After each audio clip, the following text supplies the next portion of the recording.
या देवी सर्वभूतेषु शक्तिरूपेण संस्थिता नमस्तस्ते नमस्तस्ते नमस्तस्ते नमो नमः।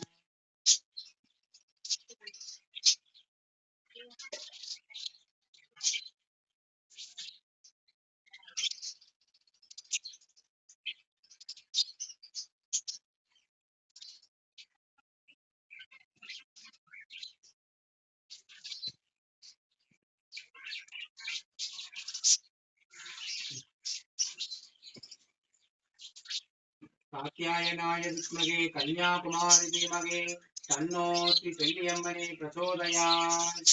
ओम सर्वमंगलमांगल्ये शिवे सर्वार्थसाधके शरण्ये त्र्यंबके गौरी नारायणी नमोस्तुते। पालाभिषेकं समर्पयामि।